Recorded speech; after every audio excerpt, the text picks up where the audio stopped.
bernama Matvey. Dia adalah seorang pemuda miskin yang bekerja sebagai kurir pengantar kue di Rusia, tepatnya di kota Saint Petersburg. Pagi itu seperti biasa, Matvey mengantarkan kue pesanan restoran.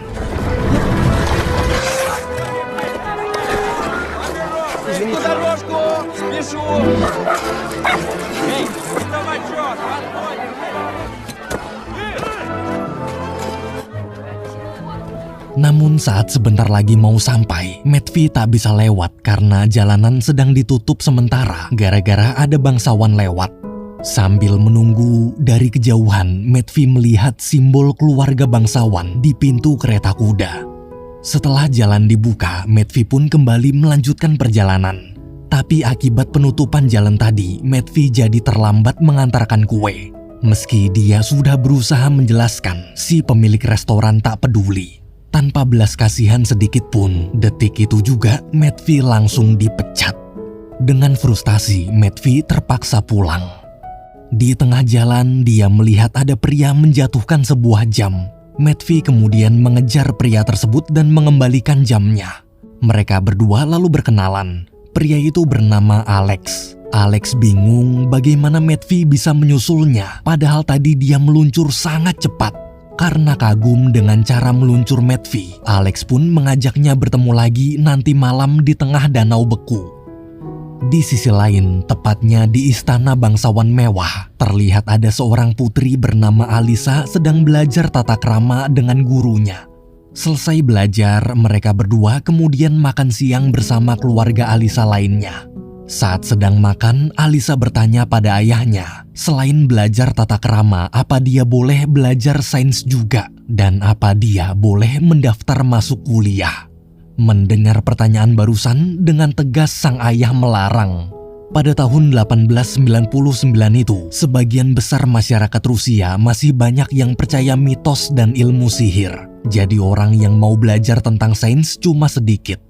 Selama makan, wajah Alisa terlihat murung. Bukan hanya karena sifat ayahnya yang overprotektif, tapi juga karena ibu tiri yang selalu mengintimidasinya. Semenjak ibu kandung Alisa meninggal dan ayahnya menikah lagi, tiap hari ibu tirinya seakan seperti ingin menyingkirkan Alisa. Malamnya, Matvey menemani sang ayah bekerja menyalakan seluruh lampu jalan kota. Selesai kerja, mereka pun pulang. Sepanjang jalan, Matvey khawatir melihat penyakit batuk ayahnya yang semakin parah. Di sisi lain, di kamar istana, Alisa terlihat sedang diam-diam belajar biologi dengan membedah kodok. Tak lama kemudian, pelayan masuk dan menemani Alisa sambil membawa 2 batang lilin. Si pelayan memberitahu menurut mitos, bila seseorang meminta jodoh di hadapan sepasang lilin dan cermin, maka cermin itu pasti akan menunjukkan jodohnya. Namun Alisa bilang kalau dia lebih percaya ilmu pengetahuan daripada mitos. Sementara itu di rumah, setelah sang ayah tidur, Matvey yang penasaran memutuskan pergi menemui Alex. Sesampainya di lokasi, ternyata Alex tak sendirian, tapi bersama teman-temannya. Alex memberitahu sebenarnya mereka semua adalah kelompok gerakan perlawanan. Mereka bukan pencuri biasa, tapi mereka hanya mencuri dari orang-orang kaya.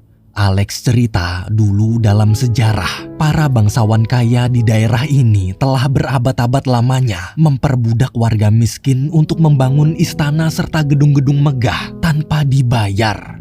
Jadi apa yang dilakukan kelompoknya sekarang bukanlah mencuri, tapi mengambil hak-hak nenek moyang mereka. Mendengar penjelasan barusan, Matvey kagum. Di tengah obrolan, Matvey melihat simbol keluarga bangsawan di gerbang salah satu istana mirip dengan simbol di kereta kuda tadi pagi. Karena keluarga bangsawan itulah penyebab Matvey dipecat, Alex pun mengajaknya membalas perbuatan mereka. Sesampainya di halaman istana, Alex menyuruh Matvey memanjat ke balkon kamar lalu mencoret simbol bangsawan. Sementara di dalam kamar, setelah lelah belajar dan mau tidur, Alisa kepikiran ucapan pelayan tadi dan iseng bertanya pada cermin siapakah jodohnya. Di cermin kebetulan Matvey muncul. Alisa di situ kaget kemudian memeriksa keluar. Ketika mereka berdua bertemu, Alisa ketakutan sampai tak sengaja membakar tangan Matvey.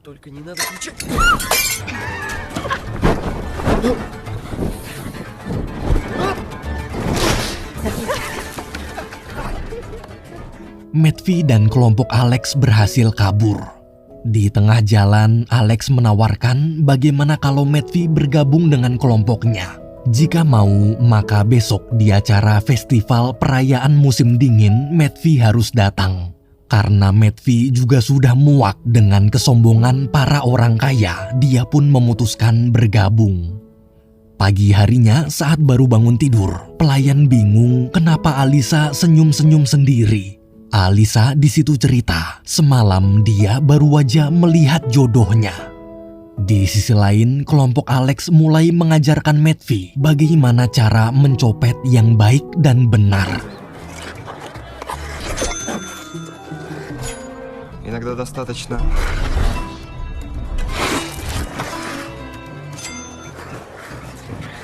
Коньками у тебя порядок, но сейчас больше интересует не ты это будешь повторять до тех пор.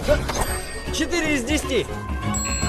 Господина, пока он не сбросит с себя весь лишний вес. Да так быстро, что буржуи даже не замечают. Колым в металловых карманах. Почему волчок? Дырявый карман. 15 копеек. Убивать ловко с рук. И реакция.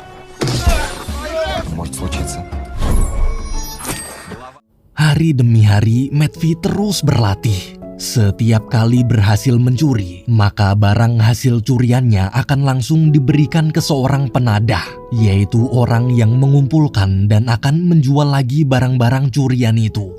Hingga akhirnya Alex menyatakan kalau Matvey sudah siap beraksi.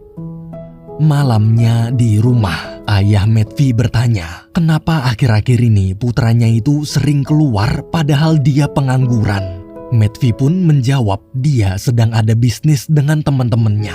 Matvey terpaksa berbohong karena dia tak mau ayahnya khawatir. Semenjak sang ibu meninggal, ayahnya lah yang selama ini selalu menjaganya. Keesokan harinya di kantor polisi, ayah Alisa sedang mengadakan rapat.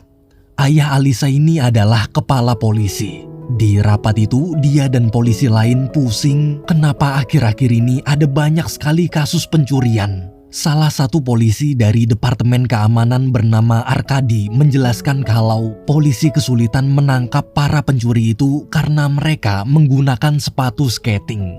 Arkadi menyarankan bagaimana bila mulai sekarang mereka berlatih skating juga dan membentuk tim polisi khusus.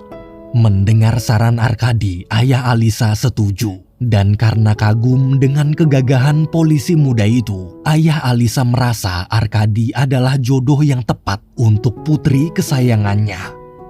Di sisi lain, tibalah di aksi pencopetan pertama Matvey. Для первого раза недурственно. Я быстрее подвезу.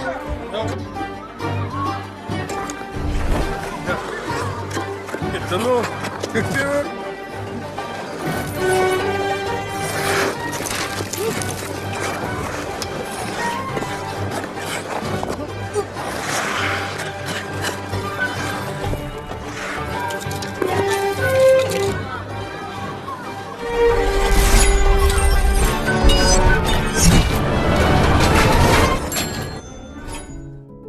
Selesai mencuri, malamnya kelompok Alex kembali ke markas mereka di suatu bangkai kapal besar. Waktu sedang menghitung hasil curian, mereka menemukan ada surat undangan pesta ice skating di istana kerajaan 3 hari lagi. Karena acara pesta itu pasti penuh orang-orang kaya, Alex pun mulai menyusun rencana untuk aksi pencurian berikutnya. Namun sayang, satu undangan cuma bisa untuk 2 orang aja. Dan karena Matvey lah yang mencuri undangan itu, jadi Alex hanya mengajak Matvey. Sementara di rumah, ayah Alisa terlihat sedang mengadakan pesta. Dia mengundang semua rekan sesama bangsawan dan juga pimpinan kepolisian. Saat pertama kali melihat Alisa, Arkadi langsung jatuh hati. Sepanjang pesta, dia terus memandangi gadis cantik itu. Demi bisa lebih dekat, Arkadi lalu membujuk ayah Alisa agar mengizinkannya ikut menghadiri pesta ice skating kerajaan untuk mendampingi Alisa. Ayah Alisa yang merasa mereka berdua cocok pun setuju. Subuh-subuh, Matvey terbangun mendengar suara batuk ayahnya yang semakin parah. Karena sampai batuk darah, siangnya Matvey mengantarkan sang ayah ke dokter terdekat. Dari hasil pemeriksaan, dengan berat hati dokter memvonis umur ayah Matvey tak akan lama lagi. Satu-satunya rumah sakit yang bisa mengobati penyakit ayahnya hanya rumah sakit di Jerman yang lokasinya sangat jauh dan biayanya juga sangat mahal. Matvey pun terdiam syok. 3 hari kemudian, Matvey dan Alisa bersiap menghadiri pesta.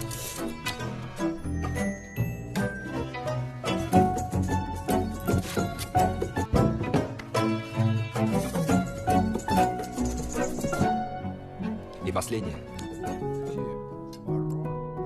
Sesampainya di pesta, Matvey dan Alex langsung beraksi.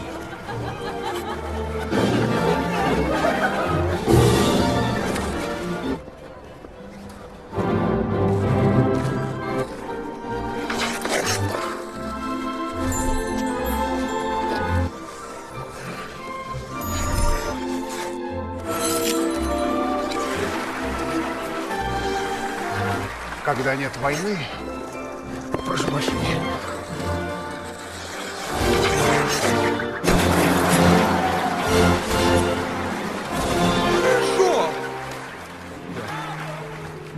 Setelah pertunjukan selesai, Arkadi mengajak Alisa berdansa. Di momen romantis itu, mereka mengobrol panjang lebar. Karena tak sanggup lagi memendam perasaannya, Arkadi pun jujur. Ia mengatakan kalau dia menyukai Alisa dan ingin Alisa menjadi pendamping hidupnya. Mendengar lamaran barusan, Alisa kaget. Dia bingung kenapa Arkadi tiba-tiba melamarnya, padahal mereka baru bertemu sekali.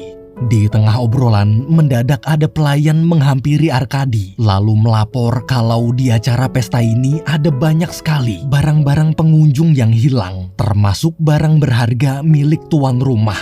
Setelah Arkadi pergi, ketika Alisa sedang sendirian, Matvey datang menyapa. Matvey minta maaf soal kejadian waktu itu karena dia menyusup ke balkon kamar Alisa tanpa izin. Awalnya dia ingin mencari alasan, tapi ternyata Alisa sudah tahu kalau Matvey pasti seorang pencuri. Alisa lalu membuat kesepakatan. Dia janji tak akan bilang siapapun asalkan Matvey mau menemaninya ke universitas besok jam 12 siang. Mau tak mau Matvey setuju. Sepulangnya dari pesta, kelompok Alex pun pergi ke bar merayakan keberhasilan mereka.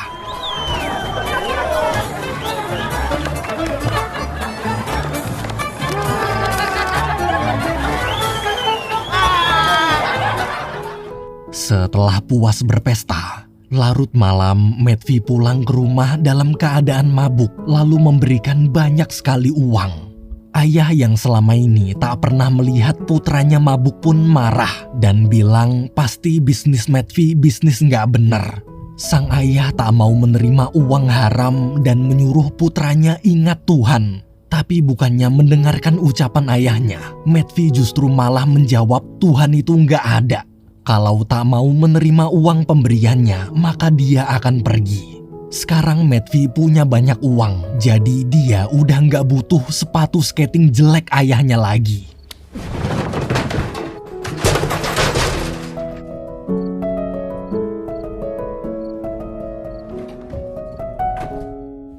Keesokan paginya, saat pasukan polisi khusus Arkadi sedang berlatih, ayah Alisa datang memeriksa.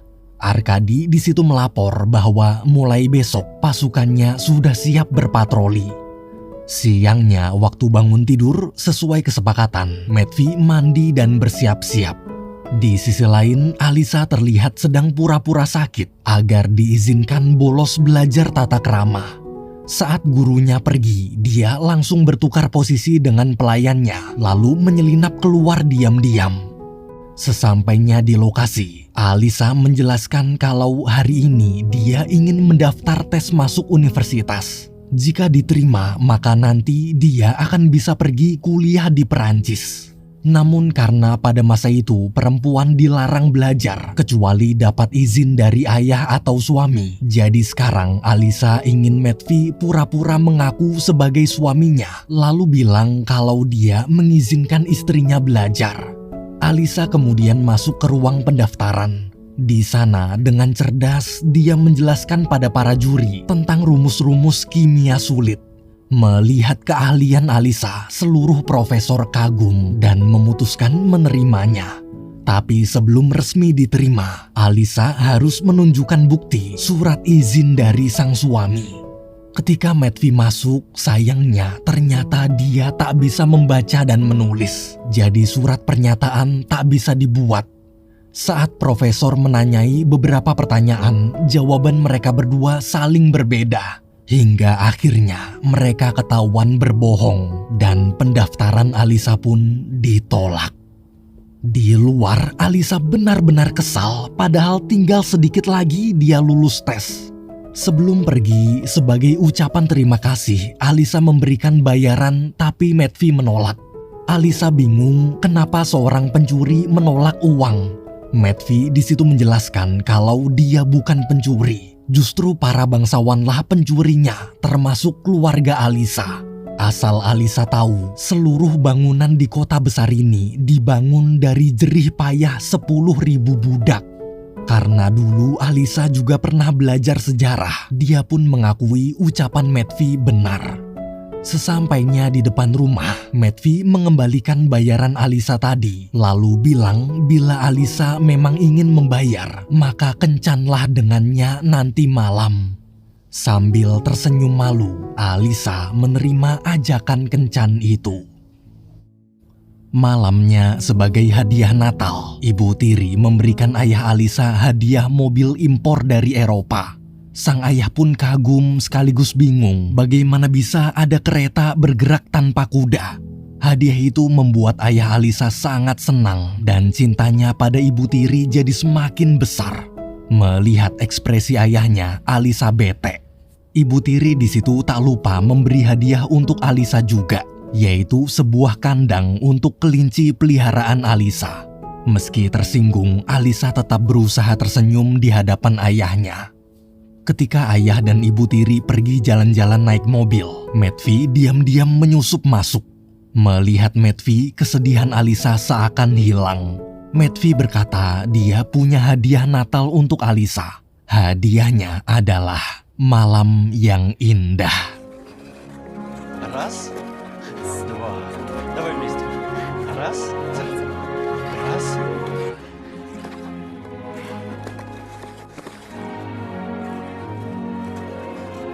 Там впереди Львиный мост. Все вот эти.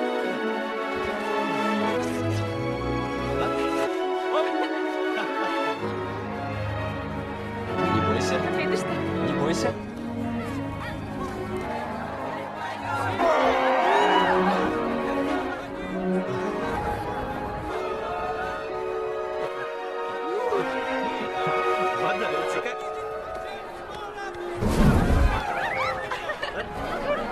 Очень вкусная. Ну просто кусай. Вот так встреча.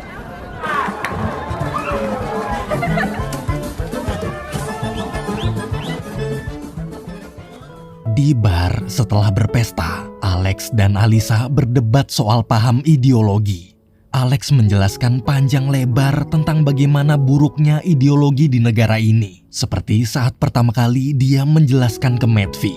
Alex bahkan sampai memberikan buku sejarah pada Alisa. Di tengah obrolan, salah satu rekan Matvey bernama Fly menggoda Alisa. Matvey pun marah hingga akhirnya tuh bocah berdua berantem. Beruntung Alex memisahkan mereka. Waktu Matvey mengantarkan Alisa pulang, di depan pintu kamar, Alisa berkata hadiah Natal dari Matvey ini adalah hadiah terindah dalam hidupnya. Sebelum berpisah, mereka berdua pun berciuman. Beberapa hari kemudian, kelompok Alex kembali beraksi. Di pasar terlihat ada orang kaya yang sedang mabuk parah sambil teriak-teriak bilang kalau dia punya banyak sekali uang di kantongnya. Melihat itu, Alex serta kelompoknya langsung beraksi. Tapi dari atas jembatan, ketika Alex mengamati, dia merasa seperti ada yang aneh. Alex lalu sadar ini pasti jebakan. Waktu mau memberitahu rekan-rekannya, dia terlambat. Fly tertangkap dan tangannya terborgol rantai. Tak lama kemudian, pasukan polisi khusus muncul menyergap. Karena sudah terpojok, Alex menyuruh rekan-rekan lainnya kabur sebelum mereka ketahuan juga. Di momen itu, walaupun semalam habis berantem, Matvey tetap tak bisa meninggalkan Fly. Meski ketakutan, dia memutuskan menolong.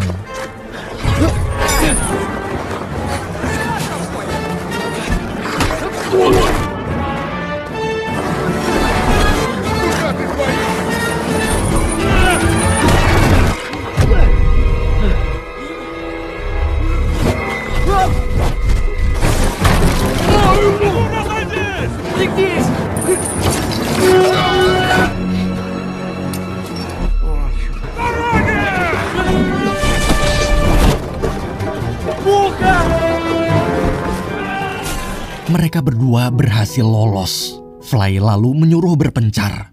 Sebelum berpisah, Fly mengucapkan terima kasih. Ketika Matvey sedang sendirian dan ingin kembali ke markas, tiba-tiba Arkady muncul.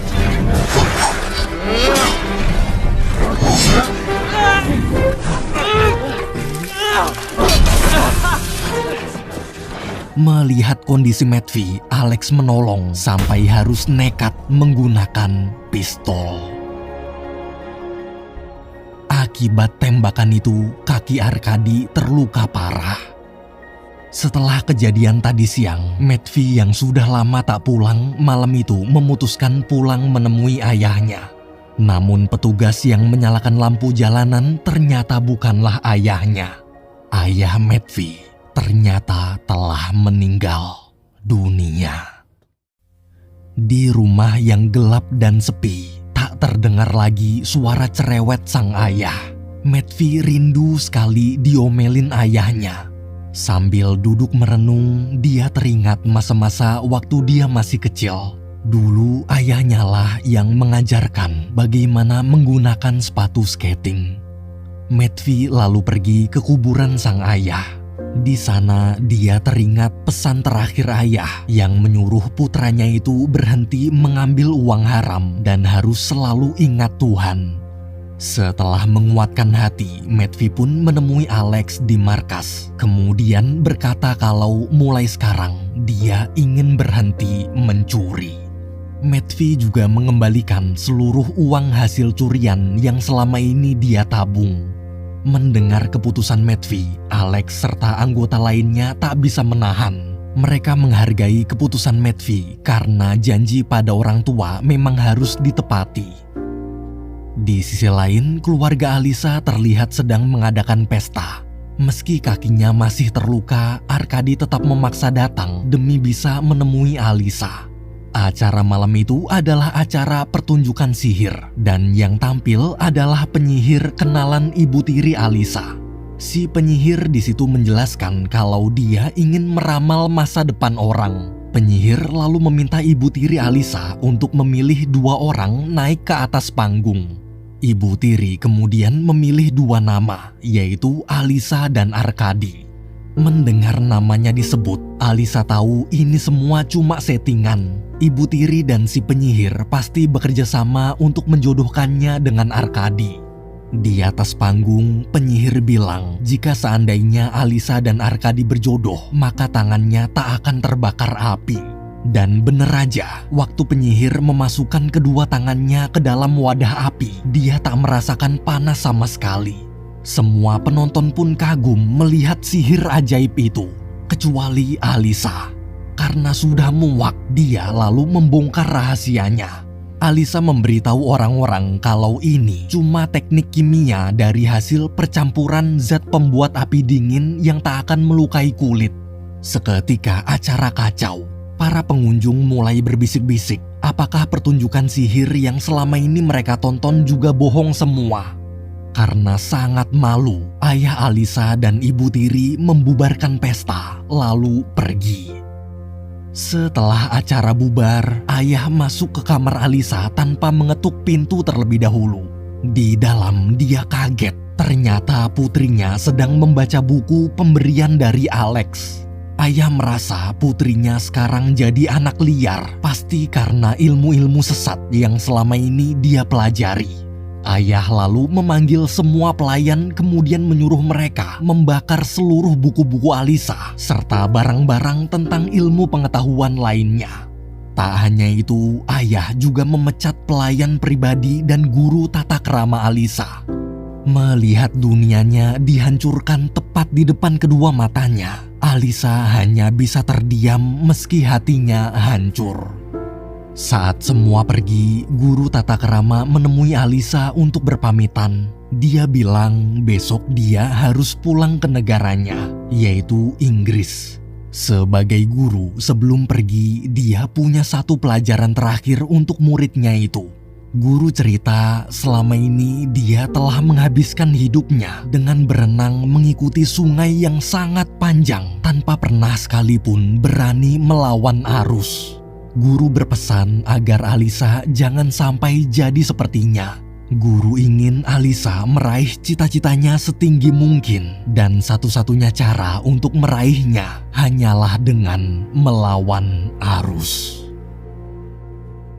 Setelah sang guru pergi, tengah malam saat semua orang tidur, Alisa pun kabur keluar.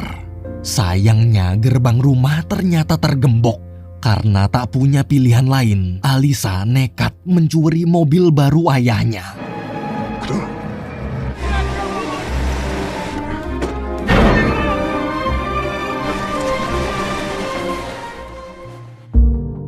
Di bar, Alisa menemui pacar Alex dan minta diantarkan ke markas. Sementara di markas, kelompok Alex terlihat sedang panik karena salah satu anggota mereka, yaitu si penadah, sampai sekarang masih belum pulang juga. Mereka takut di kejadian tadi siang dia tertangkap. Tak lama kemudian Alisa datang. Alisa di situ membawa kotak perhiasan-perhiasan mahalnya sambil mengajak Matvey ikut kabur bersamanya ke Perancis. Dia juga bilang jika perhiasannya ini dijual, mereka akan dapat banyak uang dan bisa untuk membantu pengobatan ayah Matvey. Alisa lalu bertanya bagaimana keadaan ayah Matvey sekarang. Mendengar itu, Matvey hanya terdiam. Melihat ekspresi di wajah Matvey, seketika Alisa sadar semua sudah terlambat. Di kamar, Matvey menyuruh Alisa istirahat terlebih dahulu sebelum besok berangkat ke stasiun. Waktu ingin keluar, Alisa meminta Matvey menemaninya malam ini. Saat mereka berdua sedang bermesraan, tiba-tiba dari luar terdengar suara Arkadi berteriak. Waktu diperiksa, ternyata para polisi telah mengepung markas mereka. Dan dalam hitungan 30 detik, bila tak segera menyerahkan diri, maka polisi dan Arkadi akan membakar kapalnya. Mendengar ancaman itu, semua pun panik. Setelah hitungan 30 detik berakhir, polisi mulai membakar kapalnya. Di tengah kepanikan, Alex dapat ide bagaimana jika mereka menjadikan Alisa sebagai sandera. Matvey yang tak setuju lalu membawa Alisa lari ke atas kapal. Di momen itu, Alex menyuruh Fly dan yang lainnya keluar menyelamatkan diri duluan, sementara dia akan mengejar Matvey. Saat keluar, mereka langsung ditangkap dan dihajar polisi. Di antara para polisi terlihat juga ada si penadah. Ternyata di kejadian tadi siang, si penadah tertangkap, disiksa lalu dipaksa membocorkan di mana lokasi markas Alex.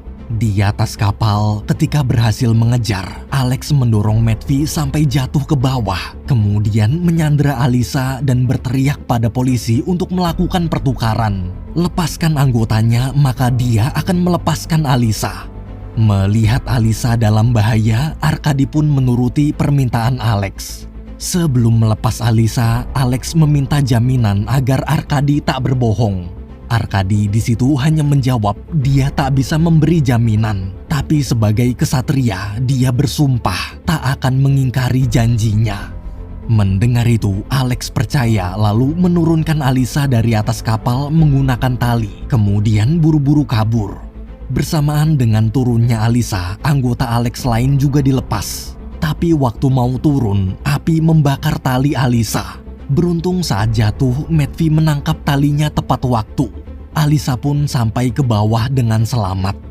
Di atas kapal, saat Matvey dan Alex melihat rekan-rekan lainnya yang sedang kabur, ternyata Arkady berbohong. Dia mengingkari sumpahnya dan membunuh para anggota Alex. Kini hanya tersisa Alex dan Matvey berdua. Sambil menahan sedih, Alex menyuruh Matvey melompat ke danau beku yang mulai mencair. Alex bilang dia akan ikut menyusul melompat di belakang Matvey. Sebelum melompat, Matvey meminta agar Alex jangan berbohong.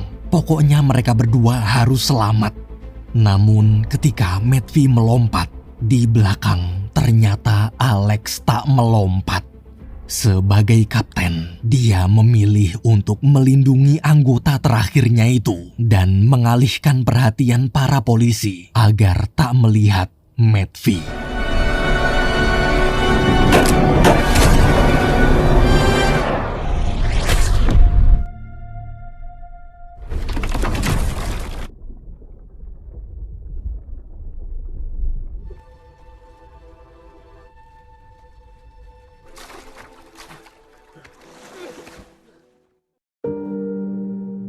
Sesampainya di rumah, Arkady memohon agar ayah Alisa memaafkan kenakalan putrinya.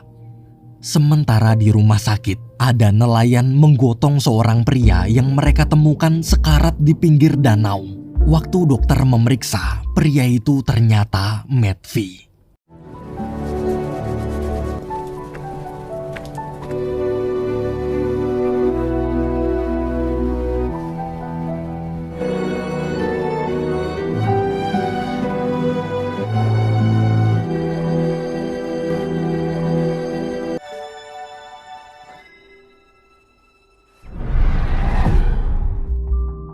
Alhamdulillahnya Matvey selamat. Dokter yang memeriksa pun mengatakan kalau ini adalah keajaiban. Matvey baru aja bangkit dari mati suri. Saat dokter pergi, Matvey mengejar dan berterima kasih karena telah menyelamatkan hidupnya. Di sisi lain, di kantor polisi, Arkady melapor bahwa dia telah berhasil membunuh seluruh komplotan Alex. Keesokan harinya terlihat ayah Alisa, ibu tiri, serta Arkady sedang berkumpul. Waktu Alisa masuk, ibu tiri memberitahu kalau tujuan Arkady datang ke sini untuk melamar Alisa. Karena kedua orang tuanya sudah setuju dan karena mengira Matvey sudah mati, Alisa pun tak punya pilihan lain selain menerima lamaran Arkady. Besok malamnya dari kejauhan, Matvey terus memantau situasi rumah Alisa. Sementara di dalam, Alisa dan keluarganya sedang bersiap-siap menghadiri acara pesta pergantian tahun baru di istana kerajaan. Waktu mobil Alisa keluar, Matvey langsung bersiap mengikuti. Kali ini dia kembali menggunakan sepatu skating tua pemberian almarhum ayahnya. Sesampainya di pesta, Alisa murung. Semenjak mendengar kabar Matvey meninggal, dunianya terasa hancur. Di luar, setelah mengecoh penjaga, Matvey diam-diam menyusup ke dalam, lalu menyamar menjadi pelayan. Di pesta, saat para tamu sedang asik berdansa, karena pusing dengan suasana yang terlalu ramai, Alisa izin ke Arkady untuk keluar menenangkan pikiran. Di luar aula, ketika sedang melamun sambil memandangi lilin dan cermin, sama seperti dulu, tiba-tiba di cermin itu Alisa melihat jodohnya, yaitu Matvey. Alisa sangat senang sekaligus kaget Matvey masih hidup. Karena tak punya banyak waktu, Matvey langsung mengajak Alisa kabur bersamanya keluar sambil menunjukkan 2 tiket kereta menuju Prancis. Namun di tengah obrolan mendadak ada penjaga menegur dan menyuruh Matvey kembali bekerja. Gara-gara kaget, Matvey tak sengaja menjatuhkan 1 tiketnya. Di acara puncak di detik-detik mendekati jam 12 malam sebelum pergantian tahun baru, Arkadi bingung kenapa Alisa masih belum kembali. Saat bertanya ke penjaga, penjaga melapor kalau tadi dia melihat Alisa sedang mengobrol di depan cermin dengan seorang pria. Waktu Arkadi memeriksa, dia menemukan ada tiket kereta menuju Perancis terjatuh. Arkadi pun buru-buru mengejar. Di luar setelah berhasil kabur, Matvey dan Alisa lalu memakai sepatu skating mereka, kemudian pergi menuju stasiun.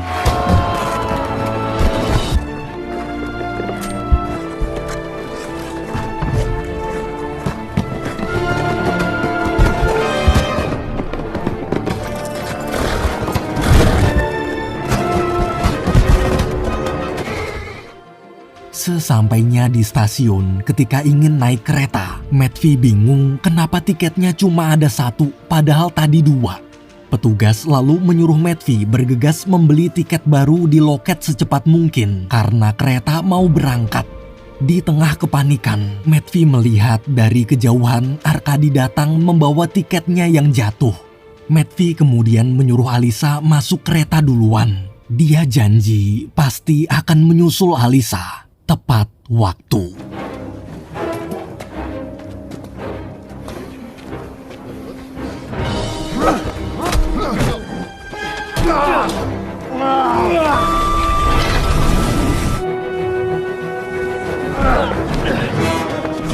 Вы с ума сошли? Поезд строилась девушка. Матвей! Куда ж вы? Ваше благородие!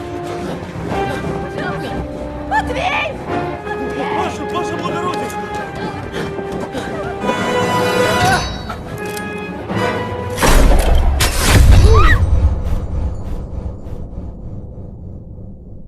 Matvey tertembak tepat di jantungnya. Namun anehnya tak ada darah sama sekali. Ketika diperiksa, ternyata peluru tembakan tadi mengenai sepatu skating yang dia kantongi. Matvey begitu terharu. Sepatu skating tua pemberian ayahnya itu telah menyelamatkan hidupnya. Beberapa tahun kemudian terlihat Matvey sudah sangat tua. Tapi bohong, kakek tua ini adalah salah satu profesor yang menjadi juri saat dulu Alisa mengikuti ujian masuk universitas. Siang itu, ayah Alisa datang ke kantor profesor lalu bertanya bagaimana kabar putrinya. Dengan gembira, profesor memberitahu kalau sekarang Alisa telah lulus kuliah di Perancis dan dapat banyak sekali tawaran pekerjaan untuk mengajar di berbagai universitas terkenal di Eropa. Mendengar kabar barusan, ayah Alisa yang rindu meminta profesor untuk memanggil Alisa pulang. Ayah berkata, dia tak akan melarang Alisa lagi, asalkan putrinya itu mau pulang ke Rusia dan mengajar di sini. Beberapa waktu kemudian, setelah kembali ke Rusia, terlihat Alisa kini sudah jadi dosen. Ketika sedang mengajar, diam-diam ayah Alisa masuk ke ruang kelas dan menyaksikan bagaimana putri kecilnya itu sekarang telah tumbuh menjadi wanita hebat. Profesor memberitahu kalau semenjak kehadiran Alisa, seluruh murid jadi senang belajar, bahkan kelas Alisa adalah kelas paling favorit di universitas ini. Mendengar cerita itu, ayah Alisa semakin bangga. Sore harinya terlihat Alisa dan suaminya, yaitu Matvey, sedang mengajari putra kecil mereka bagaimana cara bermain ice skating. Matvey mengajari putranya dengan perlahan dan penuh kesabaran, sama seperti dulu waktu sang ayah mengajarinya. All of the things that I wish I could tell you, every time when you're passing me by, I fall in love. There's something about you, I wish you were mine.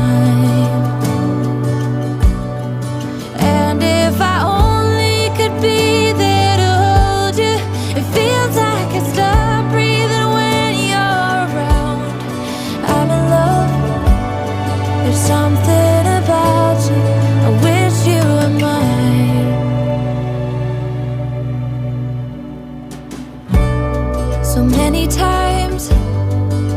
wanted to put my arms around you just to be close to you. And in my head, it's just you and I don't know why I feel this way. Now I'm in the corner and watching you smile, watching you smile. Now I can't get over you, I'm losing my mind. All of the things that I wish I could tell you, every time when you're passing me by, I fall in love. There's something about you, I wish you were mine.